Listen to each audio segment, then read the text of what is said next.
سرکار غریب نواز رضی اللہ تعالیٰ عنہ کے کھانے میں زہر دیا اور پیش کیا، آپ اس کھانے کو سامنے رکھتے ہیں اور جو 4 لوگ آئے تھے زہر دینے کے لیے وہ بیٹھے ہوئے رہے۔ حضرت سرکار غریب نواز رضی اللہ تعالیٰ عنہ نے ایک صاف ورق منگوایا، ایک پیپر منگوایا اور اس کو قریب میں رکھا اور پھر آپ نے پڑھ کر کے اس میں دم فرمایا۔ کھانے کے اندر جتنا صفوف زہر کا تھا وہ سب اڑ کر کے اس ورق میں آ کر جمع ہوا۔ مصطفیٰ کریم صلی اللہ تعالی علیہ وسلم نے ارشاد فرمایا، اے معین الدین، میں نے تجھے ہند کی ولایت سپرد کی ہے، ہندوستان جاؤ کام کرو نہیں، میں نے تجھے ہند کی ولایت سپرد کی ہے۔ ولایت کا ایک معنی اللہ رب العزت کی دوستی ہے، ولایت کا ایک معنی، اور ایک ہے ولایت کا معنی حکومت، ایک ہے معنی حکومت۔ جیسے والی ہندوستان اورنگزیب عالمگیر کہا جاتا ہے، یعنی ہندوستان کا والی، ولایت کا جو رکھنے والا ہے۔ ولایت ایک معنی میں حکومت کا ہے اور ایک معنی اللہ رب العزت کی دوستی کا ہے۔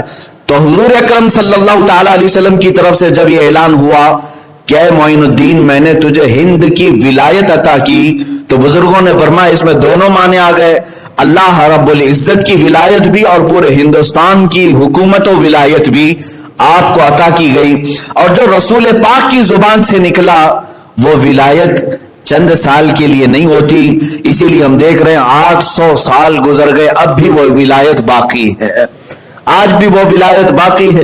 مجھے بتاؤ، اجمیر معلیٰ کشاں کشاں چلے جاتے ہیں عرس غریب نواز کے موقع پر، یہ وہ لوگ ہیں جنہوں نے کبھی غریب نواز کو دیکھا ہی نہیں۔ کون ہے ہم میں سے دیکھا ہوا؟ نہ قریب کے باپ دادوں نے دیکھا، پھر بھی وہ عقیدت و محبت کہ وہاں جان نچھاور کرنے کے لیے حاضر ہیں، راستہ بھر تکلیفیں اٹھا کر کے بھی اجمیر معلیٰ پہنچتے ہیں، جس طرح سے بھی چاہے ایک جمع غفیر عرس غریب نواز میں حاضر ہوتا ہے۔ میرے عزیزو، یہی ولایت ہند ہے جو سرکار عالم صلی اللہ علیہ وسلم کی طرف سے غریب نواز کو عطا کی گئی، اور وہ ہے حکومت سروں پر نہیں بلکہ دلوں پر ان کی قائم ہے۔ میں آپ کو بتاؤں، سرکار غریب نواز رضی اللہ تعالیٰ عنہ کی کرامات، ان کی ولایت، بہت ساری چیزیں آپ نے سنی ہوں گی، لیکن ایک بات یہ بھی میں بتا دوں کہ آپ یہاں ہندوستان تشریف لائے تھے تو بڑے آسان اور شاہانہ انداز سے نہیں آئے، آپ کا استقبال یا پھر عالی شان طریقے سے آپ کو نہیں لایا گیا، بلکہ یہ تو کفرستان میں آ رہے تھے۔ آپ کو میں بتاتا ہوں، حضور اکرم صلی اللہ تعالی علیہ وسلم کی بشارت کے بعد سرکار غریب نواز نے پوچھا کہ یہ اجمیر ہے کہاں ہے؟ اجمیر کا نام لیا گیا تھا تو انہوں نے پوچھا یہ اجمیر ہے کہاں؟ حضور پاک صلی اللہ تعالی علیہ وسلم کی طرف سے آپ کو ایک جنتی انار دیا گیا تھا، اور آپ فرماتے ہیں اس انار کو آپ نے تناول فرمایا تو آپ کی نگاہوں میں پورے ہند کا نقشہ سامنے ابھر کر آیا، یہاں تک کہ فرماتے ہیں میں نے اجمیر کی پہاڑیاں اور ندیاں بھی دیکھ لیا۔ راستہ طے کرتے ہوئے جب نکلے آپ تو آپ مدینہ رسول سے پھر واپس بغداد کے راستے ہوتے ہوئے ملتان پہنچے، ملتان جو آج پاکستان میں، وہاں کے حالات بڑے خراب تھے، ملحد لوگ تھے، بہت سارے لوگ خدا کا ہی انکار کرتے۔ وہاں سرکار غریب نواز رضی اللہ تعالیٰ عنہ کے ساتھ کچھ لوگوں نے اس قدر سخت معاملہ کیا کہ آپ کو زہر دیا گیا، کھانے میں زہر ملا کر۔ وہاں کا جو بڑا ملحد تھا اس نے اپنے 4 لوگوں کو، وہ ایک عمل ہوتا ہے جس کو ہیپناٹزم کہا جاتا ہے، عمل تنویم، سلا کر کے جو آرڈر دیا جائے، یہ عمل اس زمانے میں بہت مشہور تھا۔ ملتان کے ملحدین نے سرکار غریب نواز رضی اللہ تعالیٰ عنہ کے کھانے میں زہر دیا اور پیش کیا، آپ اس کھانے کو سامنے رکھتے ہیں اور جو 4 لوگ آئے تھے زہر دینے کے لیے وہ بیٹھے ہوئے رہے۔ حضرت سرکار غریب نواز رضی اللہ تعالیٰ عنہ نے ایک صاف ورق منگوایا، ایک پیپر منگوایا اور اس کو قریب میں رکھا اور پھر آپ نے پڑھ کر کے اس میں دم فرمایا۔ کھانے کے اندر جتنا صفوف زہر کا تھا وہ سب اڑ کر کے اس ورق میں آ کر جمع ہوا، اور پھر حضرت سرکار غریب نواز رضی اللہ تعالیٰ عنہ نے ان ملحدین سے کہا کہ یہ لے جاؤ، یہ زہر جس نے دیا تھا اسے واپس پہنچا دو، اللہ تبارک و تعالیٰ معین الدین کا حافظ و نگہبان ہے۔ عزیزان گرامی وقار، اس راستے میں آپ کو تکلیفوں کے اس قدر بارشیں ہوئی، سمجھ لیں آپ کہ مشقتوں کے پہاڑ ڈھائے گئے۔ اتنا ہی نہیں، 30 سال تک آپ نے قیام فرمایا ملتان میں، وہاں تبلیغ اسلام کی خاطر، پھر وہاں سے لاہور ہوتے ہوئے داتا گنج علی حجویری رضی اللہ تعالیٰ عنہ کی بارگاہ میں قیام فرمایا تقریباً 8 مہینے تک، پھر وہاں سے دلی تشریف لائے۔ یہ جو آپ کا سفر ہو رہا تھا، یہ سفر جب شروع ہوا، ہندوستان کے حالات کیا تھے میں آپ کو بتاؤں۔ ہندوستان میں خاص طور پر اجمیر میں راجہ پرتھوی راج کا دورہ تھا، تقریباً 52 راجے اس کے اندر میں آتے تھے، دیگر چھوٹی چھوٹی ریاستوں کے سب اسے سجدے کرتے۔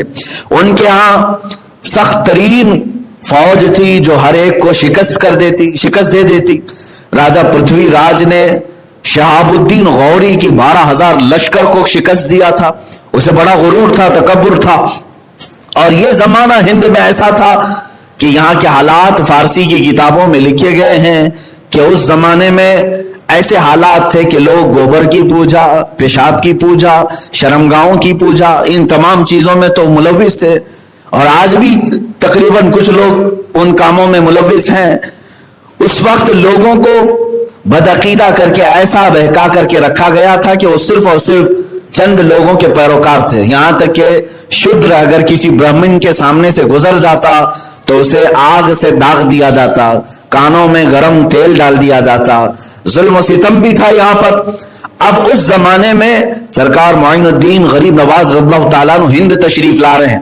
میرے عزیزو، ہماری تبلیغ اور آج کے زمانے کی تبلیغ اور اصلاح ان کی بارگاہ کے ایک ذرے تک بھی نہیں پہنچ سکتی، اس لیے کہ ہم تو مسلمانوں کے بیچ میں جا رہے ہیں، جہاں لوگ پہلے سے ہمارے استقبال کے لیے کھڑے ہیں، گئے اور ان کے درمیان تقریر کر کے آ گئے ہیں۔ میں سمجھتا ہوں یہ کون سا کمال ہے۔ سرکار غریب نواز جس وقت ہند تشریف لائے تھے، وہاں تو پورے کے پورے آپ کے دشمن تھے اور کفرستان میں آئے تھے، لیکن ایک بات میں جو بتانے جا رہا ہوں وہ یہ ہے کہ پرتھوی راج کی جو ماں تھی، اس کو راج ماتا کہتے تھے۔ راج ماتا وہ بڑی علم کہانت میں جیسے ایک جوتش تھی، علم نجوم کی ماہر، اس نے کافی سال پہلے ہی یہ ساری چیزیں اندازہ لگا لیا اور کہا کہ اجمیر میں ایک درویش آنے والا ہے جس کی وجہ سے ہماری سلطنت زیر و زبر ہو جائے گی۔ تو جب اس خاتون نے، اس عورت نے یہ بات کہی تو پھر اس کے بعد ہوا یہ کہ اس درویش کے نہ آنے کے لیے کیا کیا کیا گیا جانتے آپ؟ نہ آنے کے لیے اعلان ہوا تھا تارا گڑھ کی پہاڑیوں سے، جو بڑے مندر ہیں، کہا گیا کہ جتنے آس پاس بڑے بڑے مندر ہیں وہاں کے سب مہنت اور بڑے بڑے جو پجاری ہیں وہ آ جائیں، اور آگ ہون کیا گیا۔ اتنی بڑی آگ لگائی گئی تھی کہ آسمان تک آگ پہنچ رہی تھی۔ سارے مندروں میں اس دن آواز گونجنے لگی۔ اس بنیاد پر ہون کیا گیا تھا کہ کوئی درویش نہ آنے پائے، کوئی یہاں پر نہ آنے پائے، جس کے متعلق راج ماتا نے اپنے علم کے مطابق دیکھ لی۔ پھر بھی ان کو بے قراری ہوئی۔ اس کے بعد پھر کیا کیا، بھوٹان کا ایک اور، بھوٹان جو آج بھی ایک چھوٹی سی کنٹری ہے، وہاں سے جادوگری بڑی مشہور تھی، ایک جادوگر کو جو بڑا مشہور تھا اسے لایا گیا، اور اس راج ماتا نے کہا کہ میں نے اپنے علم کے مطابق ایک ایسی چیز دیکھی ہے کہ کوئی درویش آ رہا ہے ہند میں، ہماری دھرتی پر، اور اس سے ہمیں خطرہ لاحق ہے، کیا تو وہ بتا سکتا ہے کہ وہ کہاں ہے، کیسا ہے، کون ہے؟ اس جادوگر نے اپنے منتر پڑھنے شروع کی، اور اس کے بعد 4 مصور جو آرٹسٹ تھے ان کو قریب بلایا، اور اس کے بعد ان کے سامنے پانی رکھ کر کے منتر ایسے پڑھے کہ اس پانی میں سرکار غریب نواز کی پوری تصویر آئی۔ یہ جادو اور کہانت کے ذریعے سے ان لوگوں نے یہاں تک کر لیا، اور ان مصوروں نے اس کو دیکھ کر کے تصویر بھی نکال لی اور پھر پھیلا دیا کہ جو بھی اس طرح کے درویش کو دیکھے اس کو ہمیں بتا دے، اس کا عطا پتہ، یہ کہاں رہتا ہے، کیا ہے۔ تو پھر آپ کو یہ بھی میں بتا دوں کہ اجمیر سے جاسوس بھی نکلے ہر جگہ کے لیے۔ ایک بہت بڑا ان کا جاسوس تھا رام پرکاش، یہ گیا ڈھونڈتے ڈھونڈتے وہاں پہنچ گیا ملتان میں جہاں سرکار غریب نواز موجود تھے۔ وہ اپنے آپ کو مسلمان ظاہر کیا، امامہ پہنا، داڑھی رکھا اور نمازوں میں شریک ہوتا رہا، اور کافی دنوں تک تلاش جستجو کے بعد اسے پتہ چلا کہ اس شکل والے بزرگ یہی ہیں. وہاں خانقاہ میں حاضر ہوا سرکار غریب نواز کے, صبح شام آتا رہا. ایک دن وہ اکیلا پا کر کے حملہ کرنا چاہتا تھا. اس کے جبے کے اندر خنجر چھپا ہی رہتا تھا. وہ موقع کی تلاش میں ہوتا کہ میں یہ کام تمام کر دوں اور راجا پرتھوی راج سے ڈھیروں سارا انعام حاصل کر دوں. تو رام پرکاش اس نیت سے کئی دن تک ملتان میں ٹھہرا رہا. لیکن جس دن اسے موقع ملا غریب نواز کی بارگاہ میں حاضر ہونے کا, اس وقت رات ہو چکی تھی, آدھی رات. وہ سوچا کہ خیمے میں وہ اکیلے ہوں گے, کوئی نہیں. تو جیسے ہی داخل ہوا, سرکار غریب نواز مصلی پر بیٹھے ہوئے بیدار تھے. آتے ہی وہ بڑی داڑھی والا, بڑے امامے والا قدم بوسی کرتے ہوئے آیا. سرکار غریب نواز رضی اللہ تعالیٰ عنہ نے مسکرا کر کے پوچھا, رام پرکاش کیا حال ہیں تمہارے؟ ہیں رام پرکاش کیا حال ہے تمہارے؟ اس کے ہاتھ پیر میں کپ کپی طاری ہو گئی. اور سرکار غریب نواز نے فرمایا, تقریباً 12 دن ہو گئے تمہیں یہاں آئے اور اب تک تم نے ملاقات نہیں کی. اور اس کے بعد جملوں پر جملے سرکار غریب نواز کے جب پڑھتے رہے, آخر میں آپ نے فرمایا, اچھا چلو کپ کپی چھوڑ دو, جس کام کے لیے آئے وہ کام تو پورا کر دو. جس کام کی غرض سے تم آئے تھے وہ کام تو پورا کر دو. جبے سے اس نے اپنا خنجر نکالا اور قدموں پر رکھا اور کہا, میں نے بڑی زندگی جادو کہانت جوتشوں کے ساتھ گزاری, مگر یہ جمال غریب نواز کا آج تک میں نے کبھی نہیں دیکھا, جس کا دل بھی حسین ہو اور چہرہ بھی حسین ہو. سرکار غریب نواز رضی اللہ تعالیٰ عنہ کی قدموں پر گر کر وہ اسلام میں داخل ہوا. اس کے بعد آپ نے نام ضیاء الرحمن رکھا. ضیاء الرحمن اور وہی شخص ہے جو اجمیر معلیٰ تک لانے میں سرکار غریب نواز کا ہم سفر اور ساتھی رہا. یہ میرے مولا کی حکمتیں ہیں, ہر دشمن کے منہ کو موڑتا ہے اور اپنے دین کی خدمت پہ لگاتا ہے. اسی لیے اقبال نے کہا تھا, حرم کو مل گئے پاسباں صنم خانے سے. کبھی رب تبارک و تعالیٰ اپنے حرم پاک کی حفاظت ان لوگوں سے کرتا ہے جو حرم کو ڈھانے کی کوشش کرتے ہیں. سرکار غریب نواز رضی اللہ تعالیٰ عنہ کا وہ ایسا سیکورٹی گارڈ, باڈی گارڈ بن کر کے پورے سفر میں رہا کہ آپ پر جان نچھاور کرتا تھا جو جاسوسی کے لیے آیا. اور ادھر اجمیر سے ہوا یہ تھا کہ پرتھوی راج نے اعلان کیا تھا, جتنی چوکیاں ہیں سرحد پر سب پر یہ تصویر دی جائے اور سخت ناکہ بندی کی جائے کہ کوئی درویش آنے نہ پائے, اس شکل والا کوئی اندر آنے نہ پائے. تو سب جگہ چوکیاں لگائی گئی تھی. سرکار غریب نواز رضی اللہ تعالیٰ عنہ جب لاہور سے نکل کر تشریف لا رہے تھے, وہ پنجاب کا راستہ تھا, امرتسر کا, بھٹنڈا, پٹیالہ, یہ راستے سے ہوتے ہوئے آپ سرکار غریب نواز ہندوستان تشریف لا رہے تھے. تو ضیاء الرحمن نے پہلے ہی بتایا کہ سرکار ہمارے داخلے کا کوئی راستہ پرتھوی راج نے چھوڑا نہیں, ہر جگہ سخت چوکیاں ہیں, کوئی بھی راستہ اندر داخل ہونے کا نہیں ہے. بہت سرکار غریب نواز رضی اللہ تعالیٰ عنہ نے فرمایا, اے ضیاء الرحمن, اب تو کفرستان میں نہیں, اب تو اسلام میں ہے. عقیدہ یہ رکھ, راستے بادشاہ نہیں بناتے, اللہ رب العزت بناتا ہے. وَمَن يَتَّقِ اللَّهَ يَجْعَل لَّهُ مَخْرَجًا. آپ نے آیت کریمہ پڑھی اور فرمایا, تجھے معلوم ہے قرآن میں اللہ فرماتا ہے جو اللہ کا ہو گیا, اللہ سے ڈرا, اللہ اس کے لیے ایسی جگہ سے راستہ کھولتا ہے جہاں اس کا گمان بھی نہیں ہوتا. اس آیت کریمہ کو پڑھ کر کے آپ نے کنکریاں اچھالی اور کہا, چلو بتاؤ ہمیں کون سی چوکی بند ہے اور کون سا ناکہ بند ہے. سرکار غریب نواز کے ساتھ اس وقت چند فقیروں کی جماعت تھی, آپ ان کے ساتھ تشریف لے آئے.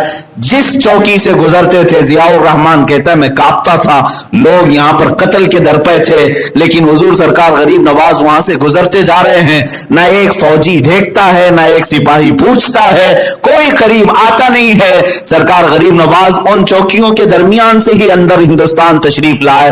اس نے پوچھا ضیاء الرحمن نے, یہ شکل بھی وہ آپ کی پڑھ چکے, دیکھ چکے, اس کے باوجود آپ کو روکتے کیوں نہیں ہیں؟ سرکار غریب نواز نے فرمایا, دیکھتا غریب نواز کے جمال کو وہ ہے جسے اللہ دکھانا چاہے.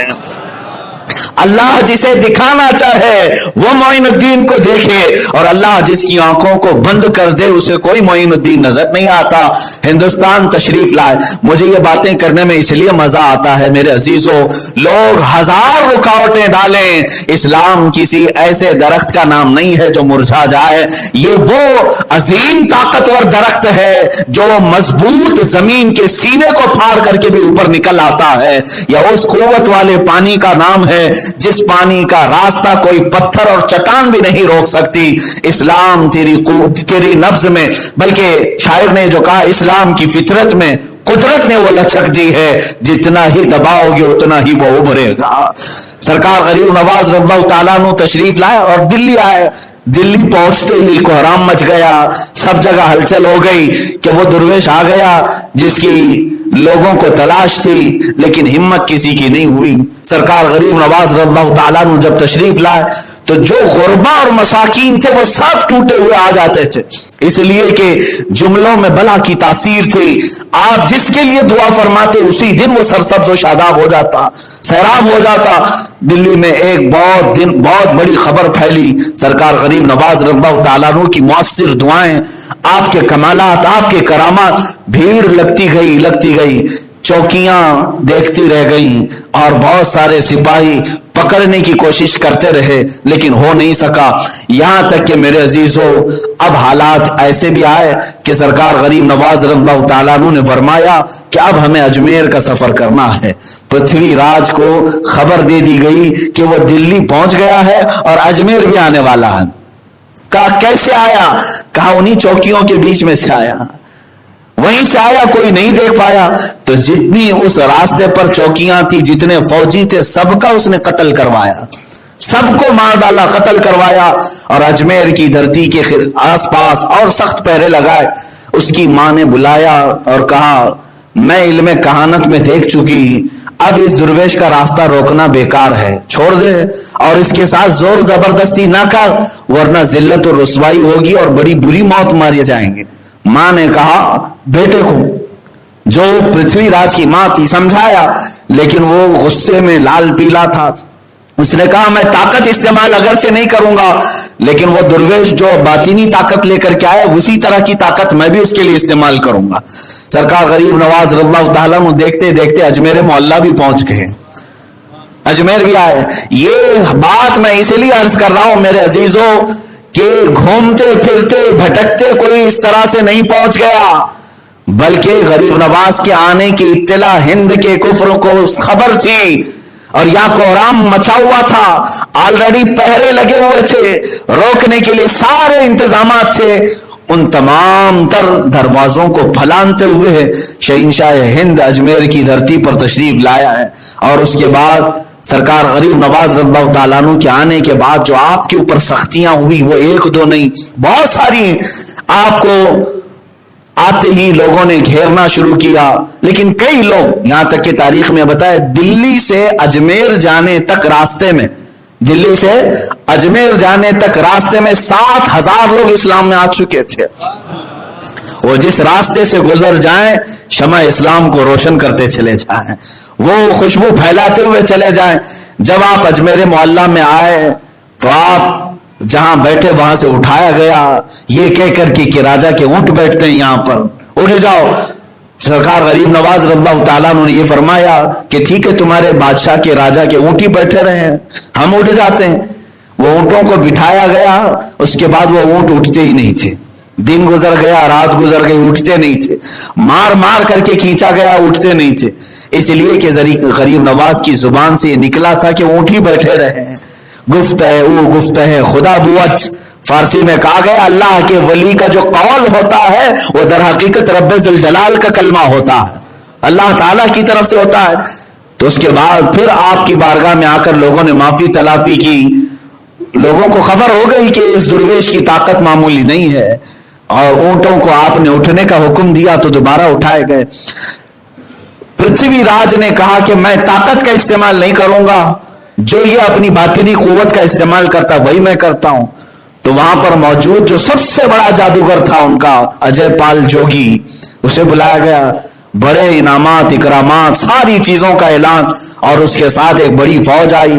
اب یہ جو مقابلہ ہوا جادو کا اور ایک اللہ کے ولی کا، ولی کی کرامت ہوتی ہے، سحر اور شعبدہ بازی نہیں ہوتی۔ اجے پال جوگی نے آگ پھینکنا شروع کیا، لیکن ان میں سے آگ کی ایک چنگاری بھی غریب نواز کے جھبے کو نہیں جلا سکی، اس لیے کہ وہ جھوٹی آگ تھی، جادو کی نظر بندی ہو سکتی ہے۔ پتھر پھینکنے کی کوشش کیا، آپ نے حصار فرما لیا تھا۔ اپنے ارد گرد گھیرا بنایا، آپ اور آپ کے مریدین تھے، ایک پتھر بھی اس دائرے کے اندر داخل نہیں ہوتا۔ اللہ جس کی مدد فرما ہے میرے عزیزو، اس نے اپنی طاقت و قوت سے ہوا میں اڑنے کا عمل دکھایا۔ ہوا میں اڑنے کا عمل سرکار غریب نواز کی لکڑی کی جو کھڑاؤں تھی، چپل نالیں، آپ نے اسے حکم دیا اور کھڑاؤں اوپر اڑی اور اس کے سر کو مارتے ہوئے نیچے لے آئی۔ ابھی آخری بات تھی، اس نے ہر طرح کے حربے اپنا کر دیکھ لیے۔ اس کے بعد اسے پتہ چل گیا جادو کا مقابلہ جب جادو سے ہوتا ہے تو ایک سے بڑھ کر ایک جادو دکھائے جا سکتے ہیں، لیکن یہاں جادو کا مقابلہ جادو سے نہیں اللہ کے ولی سے ہے، اور کرامتیں ہیں جادو کو تو تہس نہس کر دیتی ہیں۔ اجے پال جوگی تھک ہار کر کے کہا، میں ہند کا سب سے بڑا جادوگر ہونے کا فخر رکھتا تھا، مگر تمہارے جیسی طاقت میں نے آج تک نہیں دیکھی، اور سب کے سامنے تمہاری چپلوں نے مجھے نیچے اتارا ہے، تو پھر اگر غریب نواز کا ہاتھ پڑے تو پتہ نہیں کہاں تک چلے جائے، پیر پڑے تو پتہ نہیں تحت الثری میں پہنچ جائے۔ اس نے اسی وقت سرکار غریب نواز رضی اللہ تعالیٰ عنہ کی بارگاہ میں شرف اسلام سے وابستہ ہوا اور بیعت بھی کیا۔ آپ نے اس کا نام عبداللہ بھی رکھا۔ سرکار غریب نواز رضی اللہ تعالیٰ عنہ کے مقابل میں جو آئے اور وہ سب دائرہ اسلام میں داخل ہوتے رہے۔ ان تمام واقعات سے مجھے ایک بات سمجھ میں آتی ہے، عطائے رسول کا لقب بالکل پرفیکٹ ہے سرکار غریب نواز کی شان کے لیے، اس لیے کہ میرے آقا صلی اللہ تعالیٰ علیہ وسلم کی آل میں سے بھی ہیں، اولاد میں سے بھی ہیں، اور عالم ہونے کے اعتبار سے نائب رسول بھی ہیں۔ حضور اکرم صلی اللہ تعالیٰ علیہ وسلم کے پاس جس طرح دشمن آتے مارنے کے لیے، قتل کرنے کے لیے، لیکن اخلاق رسول دیکھ کر وہ متاثر ہو جاتے، اسلام میں آتے۔ اللہ کے نبی صلی اللہ تعالیٰ علیہ وسلم نے اپنی یہ عطا غریب نواز کو بھی عطا کی تھی، جو بھی دشمن آتا تھا وہ آپ کا مرید بھی ہو جاتا، یہاں تک کہ عورتیں بھی آئیں بہکانے کے لیے غریب نواز رضی اللہ تعالیٰ عنہ کی بارگاہ میں، کئی دن تک آتی رہی۔ سرکار غریب نواز رضی اللہ تعالیٰ عنہ نے انہیں بھی اسلام میں داخل کیا۔ سب وہاں کے انا ساگر کا پانی بند کیا گیا، راستے روکے گئے۔ یہ ساری تکلیفیں جو میں نے عرض کیا اسلام کی شوکت کو روکنے کے لیے، اسلام کی بڑھتی ہوئی توانائی اور قوت کو روکنے کے لیے۔ اے مسلمانوں، اگر آج آپ کو ایسا لگتا ہے کہ کوئی دوسرا پرتھوی راج ہماری مسجدوں کو روکتا ہے یا ہمارے مساجد اور منابر اور معابد کے لیے روڑے اٹکاتا ہے، تو ڈرنے کی بات نہیں۔ جو غریب نواز کی قوم ہند میں آباد ہے، انشاءاللہ العزیز، جیسے اجمیر معلیٰ میں میرے مولا نے مدد فرمائی تھی، ہند کے غریب نواز کے مریدین کی آج بھی مولا ویسی مدد نازل فرمائے گا۔ شرط یہ ہے کہ یہ ہندی مسلمان سرکار غریب نواز کے مشن پر تو آ جائیں، آپ اپنے مشن پر آ جائیں، آپ اپنی توانائی اور قوت یہاں پر دنیا حاصل کرنے کے لیے، عیاشی کے لیے نہ لگاؤ۔ اے جوانوں، اے نوجوانوں، تمہیں تو ایک کوئی حسن والی پری دکھا دی جائے، ایمان خراب ہو جائے، لوگ دولت دکھا دیں تو تم اپنا سارا منصب چھوڑ کر ادھر چلے جاؤ۔ ایک بات یاد رکھ لینا کہ آپ سرکار غریب نواز کے عاشق ہو اور ان کے سچے پیروکار ہو تو تمہیں ایک بات کا ہمیشہ خیال رکھنا ہوگا کہ دنیا مجھے حسن دکھائے گی، جمال دکھائے گی یا مال و دولت دکھائے گی، لیکن میرا عقیدہ یہ ہے جو جان مانگو تو جان دے دو، جو مال مانگو تو مال دے دو، مگر یہ ہم سے کبھی نہ ہوگا نبی کا جاہو جلال دے دو۔ اس عقیدے کے ساتھ اگر جیتا رہا مسلمان تو میں سمجھتا ہوں تمہیں کیا، تمہاری جوتیوں کو بھی خریدنے کی کسی کے اندر طاقت نہیں ہوگی، کوئی نہیں خرید سکے گا۔ سرکار غریب نواز رضی اللہ تعالیٰ عنہ کی بارگاہ میں ہم آج عقیدت مندانہ طریقے سے خراج عقیدت پیش کرتے ہیں۔ آج چھٹی شریف ہے، عرس غریب نواز ہے۔ اجمیر معلیٰ میں ایک سماں ودا ہوگا، نورانی برکھا برس رہی ہوگی، آپ کی تربت انور پر اللہ کی ہزاروں رحمتیں نازل ہو رہی ہوں گی، اس لیے کہ وہ سلطان الاولیاء ہیں۔ اور جب آپ کا عرس مبارک ہوتا ہے، اولیاء کاملین نے یہ لکھا ہے، ہند کے سارے اولیاء کرام سرکار غریب نواز کے دربار پر حاضری دیتے ہیں اور وہاں موجود ہوتے ہیں۔ وہ کیسا سماں ہوگا جب سرکار غریب نواز دولہے کی شکل میں مظہری پر آرام فرما ہو اور آپ کے کسی جانب بختیار کاکی ہوں، کہیں نظام الدین اولیاء ہوں، صابر کلیری ہوں، فرید الدین گنج شکر ہوں، اور اولیاء کاملین کی ایک بڑی جماعت آپ کے پاس موجود ہو. اگرچہ ہم اجمیر نہیں پہنچ سکے لیکن ہمارے دل آج بھی اجمیر معلیٰ میں ہیں. ہماری روحیں تربت غریب نواز کے بوسے لینے کے لیے بے قرار ہے. عزیزان گرامی وقار، وہ سرکار غریب نواز ہے جن کا نام لوگ کم جانتے ہیں. نام آپ کو معلوم ہے؟ سرکار غریب نواز رضی اللہ تعالیٰ عنہ کا نام حسن ہے. حسن نام سے بہت کم